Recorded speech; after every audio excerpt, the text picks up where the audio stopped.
Hello everyone, welcome to Neso school. हम पढ़ रहे हैं चैप्टर 1 का fourth topic, the making of Germany and Italy. अभी तक हमने इस टॉपिक में जर्मनी एंड इटली के यूनिफिकेशन के बारे में अच्छे से पढ़ लिया है और अब हम आगे बढ़ेंगे और आज के इस लेक्चर में समझेंगे कि कैसे ब्रिटेन एक विचित्र तरीके से क्रिएट हुआ, फॉर्म हुआ, यानी कि the strange case of Britain. तो चलिए देख लेते हैं इस लेक्चर के टॉपिक्स। हमारे इस लेक्चर का एक ही टॉपिक होने वाला है जिसका नाम है the strange case of Britain, जहां पर हम ये पढ़ने वाले हैं कि किस तरीके से ब्रिटेन का फॉर्मेशन हुआ था। ये टॉपिक आपके चैप्टर में यहाँ से लेकर अगले पेज में यहाँ नीचे तक दिया गया है। तो बिना किसी देरी के शुरू करते हैं और समझ लेते हैं ब्रिटेन के क्रिएशन के बारे में। हमने पिछले लेक्चर्स में ये पढ़ा था कि किस तरीके से जर्मनी और इटली का यूनिफिकेशन हुआ। हमने ये पढ़ा था कि कैसे जर्मन भाषा बोलने वाले लोग अलग अलग रीजन्स में डिवाइडेड थे और वैसे ही इटालियन भाषा बोलने वाले लोग भी अलग अलग रीजन्स में स्कैटर्ड थे। जिसके बाद रेवोल्यूशंस होती हैं जिसमें ये डिमांड करी जाती है कि जर्मनी बनाया जाए और इटली बनाया जाए, यानी कि यूनिफिकेशन हो जाए जर्मन स्टेट्स का और इटालियन लोगों का। लेकिन उन रेवोल्यूशंस को फिर दबा दिया जाता है, जिसके बाद कंजर्वेटिव फोर्सेस नेशनल सेंटिमेंट्स का गलत फायदा उठाती हैं और अपनी पावर को बढ़ाने के लिए, अपने डोमिनेंस को बढ़ाने के लिए यूनिफिकेशन का प्रोसेस आगे बढ़ाती हैं और जर्मनी एंड इटली को क्रिएट कर दिया जाता है। लेकिन ब्रिटेन के केस में ऐसा नहीं हुआ था।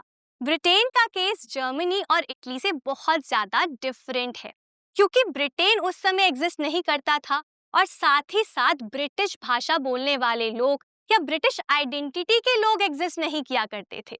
ब्रिटिश उस टाइम पे कुछ था ही नहीं। लेकिन ब्रिटेन में ऐसा नहीं हुआ था।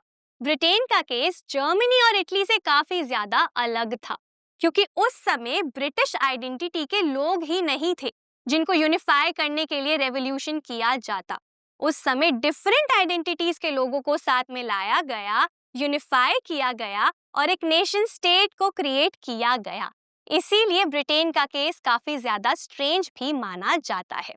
अब क्योंकि उस समय कोई नेशंस एग्जिस्ट नहीं करते थे और ग्रेट ब्रिटेन एक ऐसा नेशन था जो बहुत जल्दी फॉर्म हो गया था, इसी वजह से कुछ स्कॉलर्स उस समय ग्रेट ब्रिटेन के फॉर्मेशन को एक मॉडल के तरह, एक एग्जाम्पल के तरह देखते थे ऑफ अ नेशन और अ नेशन स्टेट। क्योंकि उस समय और कोई नेशंस थे ही नहीं, इसीलिए ये सोचा जाता था कि जैसे ग्रेट ब्रिटेन का फॉर्मेशन हुआ वैसे ही बाकी के नेशन का या नेशन स्टेट का फॉर्मेशन होना चाहिए। यही ग्रेट ब्रिटेन आगे चल के फिर United kingdom of great Britain and northern Ireland बन जाता है। लेकिन इससे पहले हम ग्रेट ब्रिटेन के फॉर्मेशन के बारे में पढ़े या फिर ये समझे कि कैसे ग्रेट ब्रिटेन यूनाइटेड किंगडम में बदल जाता है, पहले आप सभी का ये समझना जरूरी है कि आखिर ग्रेट ब्रिटेन, यूनाइटेड किंगडम और ब्रिटिश आइल्स का मतलब क्या है और क्या डिफरेंस है इन तीनों के बीच में। क्योंकि आप में से कई बच्चे ऐसे होंगे जिनको ये लगता होगा कि ग्रेट ब्रिटेन और यूनाइटेड किंगडम सेम है, लेकिन ऐसा नहीं है। जब हम कहते हैं ग्रेट ब्रिटेन तो उसका मतलब होता है स्कॉटलैंड, इंग्लैंड एंड वेल्स। मतलब ग्रेट ब्रिटेन 3 कंट्रीज से मिलकर बनता है। कौन कौन सी countries? Scotland, England and Wales. तो ये पूरा आइलैंड जो है, ये आइलैंड है ग्रेट ब्रिटेन का। जब हम कहते हैं यूनाइटेड किंगडम, तो यूनाइटेड किंगडम में एक और कंट्री यहाँ पर ऐड हो जाती है और वो है नॉर्दर्न आयरलैंड। तो जब हम कहते हैं यूनाइटेड किंगडम तो उसका मतलब क्या होता है? Great Britain plus northern Ireland, जिसे बोला जाता है United kingdom of great Britain and northern Ireland. तो यूनाइटेड किंगडम में ये 4 कंट्रीज आती हैं और ग्रेट ब्रिटेन में ये 3 कंट्रीज आती हैं। अब बात करते हैं ब्रिटिश आइल्स की। तो ब्रिटिश आइल्स एक ज्योग्राफिकल टर्म है जो कि यूज किया जाता है ग्रुप ऑफ आइलैंड्स के लिए जो कि यूरोप के नॉर्थ वेस्टर्न हिस्से में स्थित है, मतलब लोकेटेड है। तो ये जो पूरा हिस्सा है, यहाँ पर कई सारे बड़े आइलैंड्स हैं, कई सारे छोटे आइलैंड्स हैं, जिनको बोला जाता है ब्रिटिश आइल्स। जब हम कहते हैं मेन आइलैंड्स, तो यहाँ पर दो मेन आइलैंड्स आते हैं। पहला आइलैंड है ग्रेट ब्रिटेन का और दूसरा आइलैंड है आयरलैंड का। तो यहाँ पर दो मेन आइलैंड्स आते हैं, सबसे पहले ग्रेट ब्रिटेन और उसके बाद आयरलैंड। अब आयरलैंड भी दो हिस्सों में डिवाइडेड है। पहला हिस्सा है नॉर्दर्न आयरलैंड जो आता है यूनाइटेड किंगडम के अंदर, और दूसरा हिस्सा है रिपब्लिक ऑफ आयरलैंड जो कि एक इंडिपेंडेंट नेशन है। तो ब्रिटिश आइल्स में कई सारे आइलैंड्स आते हैं, जिनमें से कुछ आइलैंड्स स्मॉल आइलैंड्स हैं और दो मेन आइलैंड्स आते हैं, और इसको हम बोलते हैं ब्रिटिश आइल्स।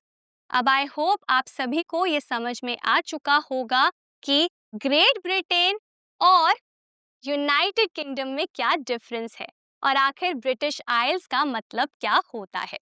अब हम आगे बढ़ते हैं और समझ लेते हैं कि आखिर कैसे ग्रेट ब्रिटेन का फॉर्मेशन हुआ। जैसे कि मैंने आपको पहले भी बताया कि पहले ब्रिटिश आइडेंटिटी के लोग एग्जिस्ट नहीं करते थे, तो कोई भी ऐसे वहां पे लिबरल्स नहीं थे, रेवोल्यूशनरीज नहीं थे जो कि ब्रिटिश आइडेंटिटी के आधार पर एक देश बनाना चाहते थे या नेशन बनाना चाहते थे। इसीलिए ब्रिटेन का जो फॉर्मेशन हुआ है एज अ नेशन स्टेट, वो किसी रेवोल्यूशन का या किसी कॉन्फ्लिक्ट का रिजल्ट नहीं है। ऐसा नहीं था कि कोई रेवोल्यूशन हुआ, रिवोल्ट हुआ, किसी प्रकार का कोई कॉन्फ्लिक्ट हुआ, बहुत ज्यादा वायलेंस हुआ, जिसके बाद नेशन स्टेट को क्रिएट किया गया, ब्रिटेन को क्रिएट किया गया। ऐसा कुछ भी यहाँ पर नहीं हुआ। ब्रिटेन का फॉर्मेशन हुआ लॉन्ग ड्रॉन आउट प्रोसेस की मदद से। लॉन्ग ड्रॉन आउट प्रोसेस का मतलब क्या है कि यहाँ पर कोई भी सडन चेंज नहीं आया, कोई भी सडन रेवोल्यूशन नहीं शुरू किया गया। यहाँ पर कई सालों से एक प्लानिंग करी जा रही थी जिसको फॉलो किया जा रहा था ताकि एक ब्रिटेन नाम का नेशन क्रिएट हो सके। और एक तरीके से ये प्लानिंग किसने करी थी? ये प्लानिंग करी थी इंग्लैंड ने। तो इंग्लैंड ने ही लीड किया था ये पूरा प्रोसेस यूनिफिकेशन का, जिसके बाद उन्होंने फॉर्म किया ग्रेट ब्रिटेन को। तो यहाँ पर ब्रिटेन का जो फॉर्मेशन है वो किसी रेवोल्यूशन के वजह से या अपहीवल के वजह से नहीं हुआ था, ये लॉन्ग ड्रॉन आउट प्रोसेस के वजह से हुआ था, ग्रेजुअली हुआ था, धीरे धीरे वक्त के साथ किया गया था। पहले की अगर हम बात करें, मतलब अगर हम 18th सेंचुरी की बात करें, तो उस समय कोई भी ब्रिटिश नेशन एग्जिस्ट नहीं करता था। कोई भी ऐसा नेशन एग्जिस्ट नहीं करता था जहां पर ब्रिटिशर्स थे। जिन लोगों को आज आप ब्रिटिशर्स के नाम से जानते हैं, उस समय ब्रिटिशर्स नाम के कोई भी लोग वहां पे एग्जिस्ट करते ही नहीं थे, क्योंकि किसी की भी आइडेंटिटी ब्रिटिश नहीं थी, क्योंकि ब्रिटिश नेशन भी नहीं था। उस समय लोगों की जो प्राइमरी आइडेंटिटीज थी, जो प्रमुख पहचान थी वहां पर लोगों की, कहां पर? ब्रिटिश आइल्स के लोगों की, वो उनकी एथनिसिटी पर बेस्ड थी। तो यहाँ पर 18th सेंचुरी में कोई भी ब्रिटिश नेशन एग्जिस्ट नहीं करता था, और जो लोग ब्रिटिश आइल्स में रहते थे उनकी जो प्राइमरी पहचान थी, आइडेंटिटी थी, वो उनकी एथनिसिटी पे बेस्ड थी। अब यहाँ पर एथनिक का मतलब क्या होता है, चलिए वो समझ लेते हैं। आपके चैप्टर में ग्लॉसरी की मदद से एथनिक का मीनिंग दिया गया है, तो इसे रीड कर लेते हैं। यहाँ पर लिखा है, ethnic relates to a common racial, tribal और कल्चरल ओरिजिन और background that a community identifies with और क्लेम्स। मतलब जब कोई एक ग्रुप कॉमन कल्चर रखता है, कॉमन बैकग्राउंड रखता है, उनका कोई कॉमन रेस होता है, कॉमन ट्राइब होता है, तो उसी को एथनिक कहा जाता है। मतलब ethnic common racial, tribal, cultural या बैकग्राउंड होता है जिसके आधार पर लोग एक दूसरे के साथ जुड़ते हैं और एक ग्रुप को फॉर्म करते हैं। मतलब जब एक कम्युनिटी के लोगों की कॉमन आइडेंटिटीज होती हैं जो कि उनके रेस पर, ट्राइब पर, कल्चर पर या बैकग्राउंड पर बेस्ड होती हैं, तो उसी को एथनिक बोला जाता है। तो मतलब 18th सेंचुरी में जो भी लोग रहते थे ब्रिटिश आइल्स में, उनकी प्राइमरी आइडेंटिटीज उनकी एथनिसिटी पे बेस्ड होती थी। तो जो भी लोग इंग्लैंड में रहते थे वो इंग्लिश कहलाते थे, जो भी लोग वेल्स में रहते थे वो वेल्श कहलाते थे, जो भी लोग स्कॉटलैंड में रहते थे वो स्कॉट कहलाते थे, और जो भी लोग आयरलैंड में रहते थे वो आयरिश कहलाते थे और यही उनकी पहचान थी, यही उनकी आइडेंटिटी थी। तो 18th सेंचुरी में कई सारे एथनिक ग्रुप्स थे ब्रिटिश आइल्स में जिनके अपने खुद के कल्चर और ट्रेडिशंस हुआ करते थे, जिनके खुद की पॉलिटिकल इंस्टीट्यूशंस हुआ करती थी। तो अलग अलग एथनिक ग्रुप्स यहाँ पर एग्जिस्ट करते थे, अलग अलग आइडेंटिटीज यहाँ पर लोगों की हुआ करती थी, उनका अलग कल्चर था, अलग पॉलिटिकल ट्रेडिशंस हुआ करते थे। तो यहाँ पर कोई भी ब्रिटिश आइडेंटिटी के लोग नहीं रहते थे, कोई भी ब्रिटिश नेशन एग्जिस्ट नहीं करता था। तो फिर कैसे ब्रिटिश आइडेंटिटी को क्रिएट किया गया, कैसे ग्रेट ब्रिटेन को क्रिएट किया गया, चलिए ये समझ लेते हैं। हमने जर्मनी और इटली के केस में ये पढ़ा था कि कैसे जर्मनी के अंदर प्रशिया एक ऐसी स्टेट थी जो अपनी पावर को बढ़ाना चाहती थी, इसीलिए उन्होंने नेशन को क्रिएट किया। वैसे ही हमने इटली के केस में भी पढ़ा था, उसी तरीके से ब्रिटेन में भी हुआ। ब्रिटिश आइल्स में इंग्लिश नेशन यानी कि इंग्लैंड एक ऐसा नेशन था जो अपनी पावर को बढ़ाना चाहता था, अपने डोमिनेंस को बढ़ाना चाहता था।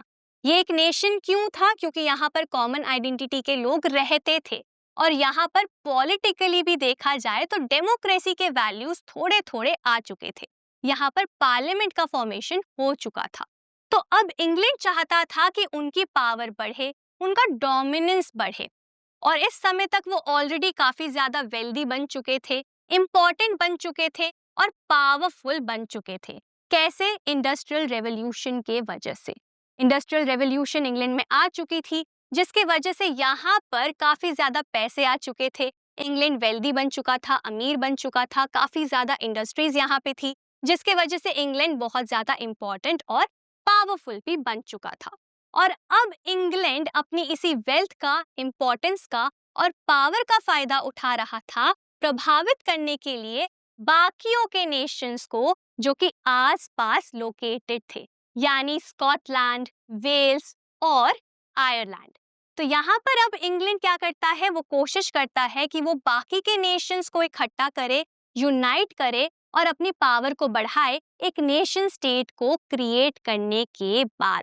तो यहाँ पर अपनी पावर का इस्तेमाल इंग्लैंड करता है, वेल्थ का इस्तेमाल इंग्लैंड करता है इन्फ्लुएंस करने के लिए बाकी के नेशंस को जो कि उस आइलैंड में लोकेटेड थे। अब जैसे कि मैंने आपको बताया कि इंग्लैंड के अंदर पॉलिटिकली अगर हम देखें तो ऑलरेडी डेमोक्रेटिक वैल्यूज एस्टैब्लिश हो चुके थे, जिसकी वजह से पॉलिटिकली भी इंग्लैंड काफी ज्यादा पावरफुल बन चुका था। 1688 में इंग्लैंड में ग्लोरियस रेवोल्यूशन हुई थी और ग्लोरियस रेवोल्यूशन के बाद इंग्लिश पार्लियामेंट को क्रिएट किया गया था और इंग्लिश पार्लियामेंट ने मोनार्की की पावर्स को छीन लिया था। तो अब मोनार्की से ज्यादा यहाँ पर पार्लियामेंट पावरफुल बन चुकी थी, जिसे कॉन्स्टिट्यूशनल मोनार्की भी कहा जा सकता है। तो 1688 में ग्लोरियस रेवोल्यूशन के बाद इंग्लिश पार्लियामेंट के पास ज्यादा पावर आ जाती है और ये पावर काफी दिनों के, काफी सालों के कॉन्फ्लिक्ट के बाद आती है। प्रोट्रैक्टेड कॉन्फ्लिक्ट का मतलब क्या होता है कि काफी लंबे कॉन्फ्लिक्ट के बाद यहाँ पर इंग्लिश पार्लियामेंट को फॉर्म किया जाता है और मोनार्की से पावर को छीन लिया जाता है, ले लिया जाता है और फिर उसके बाद इंग्लिश पार्लियामेंट का ही इस्तेमाल किया जाता है एक टूल के तरह, एक इंस्ट्रूमेंट के तरह, जिसके जरिए नेशन स्टेट को क्रिएट किया जाता है।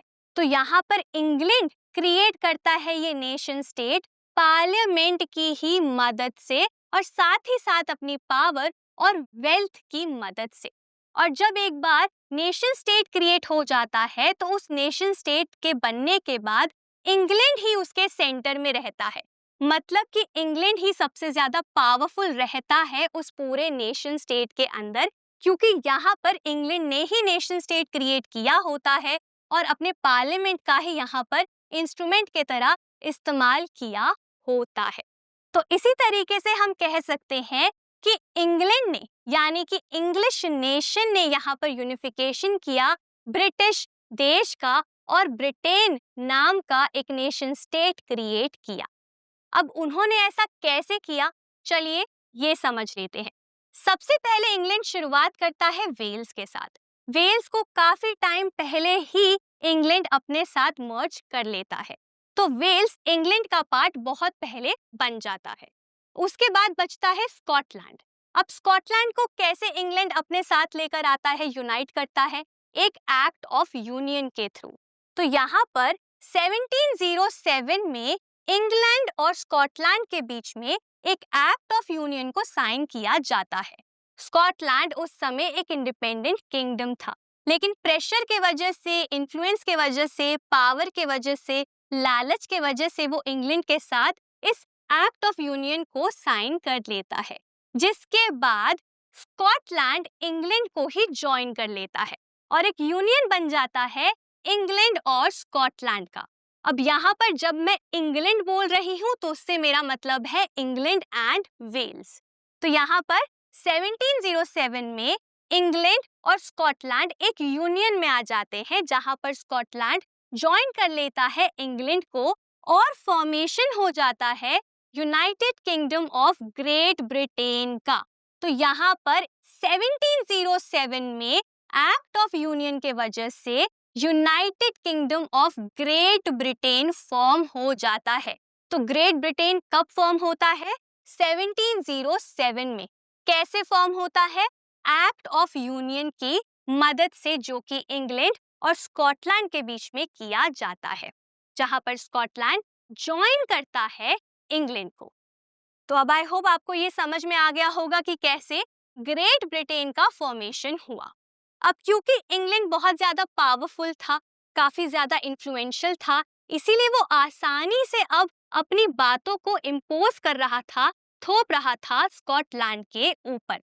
पहले ये बोला गया था एग्रीमेंट में कि स्कॉटलैंड जब इंग्लैंड के साथ जुड़ेगा तो उसके बाद एक कॉमन पार्लियामेंट को फॉर्म किया जाएगा, जिसमें इक्वल रिप्रेजेंटेशन दे दी जाएगी, लेकिन ऐसा नहीं होता है।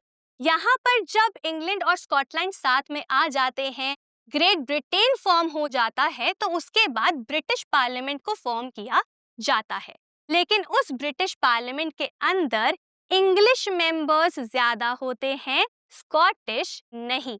तो यहाँ पर बैलेंस नहीं किया जाता है पावर को और इंग्लैंड अपने आप को ही ज्यादा पावरफुल रखता है, जिसके वजह से आने वाले टाइम में भी इंग्लैंड के पास ही ज्यादा पावर रहती है, इंग्लैंड ही ज्यादा डोमिनेटिंग रहता है और इन्फ्लुएंशियल रहता है पूरे ही नेशन स्टेट के अंदर। और यहाँ पर स्कॉटलैंड को दबा दिया जाता है और साथ ही साथ वेल्स को भी दबा दिया जाता है। तो जो ब्रिटिश पार्लियामेंट फॉर्म होता है यहाँ पर, वो डोमिनेटेड होता है बाय इंग्लिश मेंबर्स। और ऐसे ही ग्रेट ब्रिटेन का फॉर्मेशन हो जाता है और स्कॉटलैंड यहीं पर अपनी आइडेंटिटीज को खो देता है। अब बात आती है ब्रिटिश आइडेंटिटी की। यहाँ पर नेशन तो क्रिएट हो गया था, लेकिन इस नेशन के अंदर कॉमन आइडेंटिटी को कैसे लाया जाए, क्योंकि स्कॉटिश लोगों की अलग आइडेंटिटीज थी और इंग्लिश लोगों की अलग आइडेंटिटीज थी। अब ब्रिटिश आइडेंटिटी को कैसे फॉर्म किया जाता? चलिए ये समझ लेते हैं कि कैसे अब स्कॉटिश आइडेंटिटीज को दबाया गया और इंग्लिश लोगों की आइडेंटिटीज को ब्रिटिश आइडेंटिटी बनाया गया। तो यहाँ पर क्या होता है, ब्रिटिश आइडेंटिटी की ग्रोथ के लिए, ब्रिटिश आइडेंटिटी को क्रिएट करने के लिए, जो कि आधारित होगी इंग्लिश आइडेंटिटी के ऊपर, स्कॉटलैंड के डिस्टिंक्टिव कल्चर को और पॉलिटिकल इंस्टीट्यूशंस को सिस्टमैटिकली सप्रेस कर दिया जाता है। मतलब ब्रिटिश आइडेंटिटी को क्रिएट करने के लिए स्कॉटलैंड की अपनी अलग जो आइडेंटिटीज होती हैं कल्चर के आधार पर, पॉलिटिकल इंस्टीट्यूशंस जो उनकी खुद की होती हैं, उन सब को यहाँ पर सिस्टमैटिकली दबा दिया जाता है। सिस्टमैटिकली दबाने का मतलब क्या है कि सरकार द्वारा ही इनकी आइडेंटिटीज को यहाँ पर दबाया जाता है। अब यहाँ पर कैसे दबाया जाता है स्कॉटलैंड की आइडेंटिटीज को? जो कैथोलिक क्लैंस होते हैं, यानी कि जो कैथोलिक ग्रुप्स होते हैं स्कॉटिश हाईलैंड्स के। स्कॉटिश हाईलैंड्स का मतलब क्या है? स्कॉटलैंड में जो पहाड़ थे, जो माउंटेन्स थे, वहां का जो इलाका था, उसे स्कॉटिश हाईलैंड्स बोला जाता है। तो स्कॉटिश हाईलैंड्स में कैथोलिक क्लैंस रहते थे, यानी कि कैथोलिक ग्रुप्स रहते थे। क्रिश्चियनिटी के कई सारे फॉर्म्स होते हैं, उन्हीं में से एक फॉर्म है कैथोलिक्स का। तो यहाँ पर कैथोलिक ग्रुप्स रहते थे हाईलैंड्स में और उनको काफी ज्यादा सप्रेस किया जा रहा था, उनको काफी ज्यादा दबाया जा रहा था, उनकी आइडेंटिटीज को दबाया जा रहा था। क्योंकि यहाँ पर इंग्लिश नेशन में 16th सेंचुरी के बाद से प्रोटेस्टेंट्स ज्यादा हो गए थे। प्रोटेस्टेंट्स क्या है?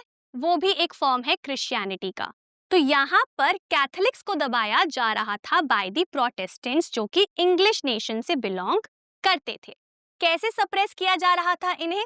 स्कॉटिश हाईलैंड में जो लोग रहते थे उनको ये बोला गया था कि आप अपनी भाषा का इस्तेमाल नहीं करेंगे। इनकी भाषा कौन सी थी? इनकी भाषा थी गेलक। तो इनसे बोला गया कि आप अपनी लैंग्वेज का इस्तेमाल नहीं कर सकते, आप अपने नेशनल ड्रेस को नहीं पहन सकते। अब पहले स्कॉटलैंड एक अलग नेशन था, उनकी अलग पहचान थी, उनके अलग कपड़े थे, और अब उनको बोला जा रहा था कि आप अपने नेशनल ड्रेस का यूज नहीं करेंगे, उसे नहीं पहनेंगे, आप अपनी भाषा का इस्तेमाल नहीं करेंगे। तो इस तरीके से उनको दबाया जा रहा था, उनकी आइडेंटिटीज को दबाया जा रहा था, और साथ ही साथ कई सारे लोगों को निकाला जा रहा था जबरदस्ती उनके घरों से। और इसी वजह से कैथोलिक्स बहुत ज्यादा परेशान हो चुके थे और उन्होंने कोशिश भी करी इंडिपेंडेंस हासिल करने की, एसर्ट करने की, लेकिन उनके सभी रिवोल्ट्स को, उनकी सभी कोशिशों को यहाँ पर रिप्रेस कर दिया जाता है, दबा दिया जाता है। और धीरे धीरे वक्त के साथ ब्रिटिश आइडेंटिटी क्रिएट हो जाती है, लेकिन वो इंग्लिश नेशन में रहने वाले लोगों के आधार पर क्रिएट होती है, और स्कॉटिश आइडेंटिटी दब जाती है, कहीं ना कहीं बहुत ज्यादा छुप जाती है, पीछे रह जाती है। और इस तरीके से यहाँ पर ग्रेट ब्रिटेन के साथ ब्रिटिश आइडेंटिटी का क्रिएशन हो जाता है। अब ये तो बात हो गई स्कॉटलैंड की। अब स्कॉटलैंड को हासिल करने के बाद बचता है आयरलैंड। तो अब इंग्लिश नेशन यानी कि इंग्लैंड सोचता है कि क्यों ना आयरलैंड को भी यूनिफाई कर दिया जाए हमारे साथ, क्यों ना हम आयरलैंड को भी हासिल कर लें और फिर एक बड़ा नेशन स्टेट क्रिएट कर लें, जिसे हम कहेंगे यूनाइटेड किंगडम। तो यहाँ पर अब ब्रिटिशर्स क्या करते हैं? यहाँ पर अब ब्रिटिशर्स कोशिश करते हैं कि वो आयरलैंड को भी अपने साथ ला सके। हालांकि बहुत सालों से वो ये कोशिश कर रहे होते हैं, बहुत सालों से इंग्लैंड ये कोशिश कर रहा होता है, वो ऐसा ट्राई कर रहा होता है कि किसी तरीके से आयरलैंड उनके साथ यूनिफाई हो जाए, उनके साथ हाथ मिला ले, क्योंकि आयरलैंड जो था वो एक इंग्लिश रूलर के अंडर ही आता था। तो यहाँ पर अब आयरलैंड के साथ भी वही होता है जो स्कॉटलैंड के साथ होता है। आयरलैंड में कैथोलिक्स और प्रोटेस्टेंट्स रहते थे। कैथोलिक्स यहाँ पर ज्यादा थे, मेजॉरिटी में थे, और प्रोटेस्टेंट्स यहाँ पर माइनॉरिटी में थे, कम थे। प्रोटेस्टेंट्स ज्यादातर नॉर्दर्न आयरलैंड के तरफ थे और कैथोलिक्स बाकी के हिस्सों में मेजॉरिटी में थे, डोमिनेंस में थे। तो यहाँ पर अब ऑलरेडी इन दोनों के बीच में काफी ज्यादा टेंशन्स थी, कैथोलिक्स और प्रोटेस्टेंट्स के बीच में काफी ज्यादा ऑलरेडी तनाव थे, टेंशन्स थी। और इसी तनाव का फायदा उठाते हैं इंग्लिश। वो क्या करते हैं? वो प्रोटेस्टेंट्स के सपोर्ट में आ जाते हैं। वो क्योंकि यहाँ पर खुद प्रोटेस्टेंट्स होते हैं, इसीलिए वो प्रोटेस्टेंट्स को सपोर्ट करते हैं और कैथोलिक्स को सप्रेस करने की कोशिश करते हैं। तो पॉलिटिकल पावर वो यहाँ पर प्रोटेस्टेंट्स को दे देते हैं, लैंड वो प्रोटेस्टेंट्स को दे देते हैं, और कोशिश करते हैं कैथोलिक्स को दबाने की। अब जब कैथोलिक्स को दबाया जाता है तो उन्हें लगता है कि हम इस देश में सबसे ज्यादा हैं, हम मेजॉरिटी में हैं, और फिर भी हमें ही दबाया जा रहा है, हमारी पहचान को दबाया जा रहा है। तो यहाँ पर कैथोलिक्स क्या करते हैं? वो ब्रिटिशर्स के अगेंस्ट आवाज उठाते हैं, वो रिवोल्ट्स करते हैं, लेकिन उनके रिवोल्ट्स को यहाँ पर ब्रिटिशर्स दबा देते हैं, सप्रेस कर देते हैं। इन्हीं रिवोल्ट्स में से कुछ रिवोल्ट्स वोल्फ टोन भी लीड करते हैं। वोल्फ टोन अपने यूनाइटेड आयरिशमैन के साथ मिलकर, यूनाइटेड आयरिशमैन क्या था? ये एक पॉलिटिकल ग्रुप था जो ये चाहता था कि रिलीजियस इक्वालिटी हो, कैथोलिक्स और प्रोटेस्टेंट्स के बीच में इक्वालिटी आ जाए, ब्रिटिशर्स हट जाएं, चले जाएं, उनका सप्रेशन खत्म हो जाए। तो यहाँ पर यूनाइटेड आयरिशमैन एक ऐसा ग्रुप था जो इसकी डिमांड कर रहा था, और इसीलिए ये लोग क्या करते हैं? रिवोल्ट करते हैं ब्रिटिशर्स के अगेंस्ट। लेकिन इनके रिवोल्ट्स को सप्रेस कर दिया जाता है, खत्म कर दिया जाता है, और फिर उसके बाद जबरदस्ती आयरलैंड को शामिल किया जाता है यूनाइटेड किंगडम में 1801 में। तो 1801 में सेकेंड एक्ट ऑफ यूनियन को साइन किया जाता है आयरलैंड के साथ, और आयरलैंड को फोर्स किया जाता है कि वो यूनाइटेड किंगडम का हिस्सा बने, और इसीलिए 1801 में फॉर्मेशन हो जाता है United kingdom of great Britain and Ireland का। और जिसके बाद यहाँ पर आयरलैंड की जो आइडेंटिटीज थी लोगों की, उनको भी दबा दिया जाता है और ब्रिटिश आइडेंटिटीज को ही थोप दिया जाता है इन सभी लोगों के ऊपर, स्पेशली कैथोलिक्स के ऊपर। अब यहाँ पर आप में से कई बच्चे ये सोच रहे होंगे कि मैम, लेक्चर की शुरुआत में तो आपने कहा था कि United kingdom of great Britain and northern Ireland है, लेकिन यहाँ पर आपने बोला कि 1801 में United kingdom of great Britain and Ireland form हुआ था। ये डिफरेंस कैसे? चलिए मैं बता देती हूँ। 1801 में आयरलैंड को कंप्लीटली यूनाइट कर दिया गया था, कंप्लीटली शामिल कर दिया गया था यूनाइटेड किंगडम ऑफ ब्रिटेन के साथ। लेकिन उसके कुछ समय बाद ही कैथोलिक्स यहाँ पर काफी ज्यादा रिवॉल्ट कर देते हैं। वो सप्रेशन से परेशान हो जाते हैं और वो ये डिमांड्स आगे रखते हैं कि हमें इंडिपेंडेंस चाहिए, हमारे लिए एक सेपरेट नेशन बना दिया जाए, जिसके बाद उनको अलग कर दिया जाता है और वहीं से बन जाता है रिपब्लिक ऑफ आयरलैंड। लेकिन नॉर्दर्न आयरलैंड का जो हिस्सा होता है वो अभी भी यूनाइटेड किंगडम के साथ ही रहता है। इसीलिए मैंने कहा था United kingdom of great Britain and northern Ireland. तो यहाँ पर इसी तरीके से 1801 में क्या हो जाता है, ब्रिटिश नेशन क्रिएट हो जाता है ब्रिटिश आइडेंटिटीज के साथ। तो अब एक नया ब्रिटिश नेशन यहाँ पर क्रिएट हो जाता है, फोर्स्ड हो जाता है, जहाँ पर इंग्लिश कल्चर का ही डोमिनेशन रहता है, क्योंकि ब्रिटिश आइडेंटिटी इंग्लिश कल्चर के बेसिस पर ही बनी होती है। और इसी तरीके से जैसे आप इस मैप में देख सकते हैं कैसे ये पूरा हिस्सा यूनाइटेड किंगडम का ही हो जाता है, बन जाता है। अब ये जो नया नेशन क्रिएट होता है, ये जो नया ब्रिटिश नेशन क्रिएट होता है, इस न्यू ब्रिटेन के अंदर कुछ सिंबल्स को यूज किया जाता है, एक्टिवली प्रमोट किया जाता है, ताकि लोगों के अंदर ये भावना आए कि वो सभी ब्रिटेन का ही हिस्सा है। तो यहाँ पर 3 सिंबल्स का यूज किया जाता है। कौन कौन से सिंबल्स? सबसे पहले तो द न्यू ब्रिटिश फ्लैग, जिसे यूनियन जैक कहते हैं। तो यहाँ पर ब्रिटिश फ्लैग का इस्तेमाल किया जाता है लोगों के अंदर ये भावना जगाने के लिए। ब्रिटिश फ्लैग के बाद नेशनल एंथम भी क्रिएट किया जाता है, जिसका नाम है God save our noble king, जिसकी धुन आप बैकग्राउंड में सुन सकते हैं। तो यहाँ पर नेशनल एंथम और न्यू ब्रिटिश फ्लैग का यूज किया जाता है, और साथ ही साथ इंग्लिश लैंग्वेज का भी यहाँ पर इस्तेमाल किया जाता है। तो ब्रिटिश फ्लैग, नेशनल एंथम और इंग्लिश लैंग्वेज का यहाँ पे यूज किया जाता है सिंबल्स के तरह, और इन्हें एक्टिवली प्रमोट किया जाता है न्यू ब्रिटेन के अंदर। अब यहाँ पर क्या होता है, न्यू ब्रिटेन तो फॉर्म हो जाता है, लेकिन जो भी पुराने नेशंस होते हैं जैसे कि स्कॉटलैंड, वेल्स या फिर आयरलैंड या नॉर्दर्न आयरलैंड, वो सभी अपनी आइडेंटिटीज को यहाँ पर खो देते हैं, और अब वो इस यूनियन के अंदर सिर्फ एक सबऑर्डिनेट पार्टनर्स के तरह ही बनकर रह जाते हैं। सबऑर्डिनेट पार्टनर्स का मतलब होता है कि वो इंग्लैंड से नीचे रह जाते हैं, क्योंकि इंग्लैंड के पास सबसे ज्यादा पावर होती है। तो ये सभी ओल्डर नेशंस, जिनकी पहले अपनी खुद की आइडेंटिटीज हुआ करती थी, पॉलिटिकल इंस्टीट्यूशंस हुआ करते थे, अब ये सभी पुराने नेशन सिर्फ सबऑर्डिनेट पार्टनर्स बन जाते हैं इस पूरे यूनियन के। तो यहाँ पर भी हम ये समझ सकते हैं कि कैसे इंग्लैंड ने अपने ही फायदे के लिए, अपनी पावर को बढ़ाने के लिए एक पूरा नेशन क्रिएट कर दिया, जहाँ पर लोगों की कॉमन आइडेंटिटीज तक नहीं थी, और इसीलिए उनकी आइडेंटिटीज को यहाँ पर हटा दिया गया, सप्रेस कर दिया गया, और एक नई आइडेंटिटी को भी क्रिएट कर दिया गया, जिसे ब्रिटिश आइडेंटिटी बोला जाता है।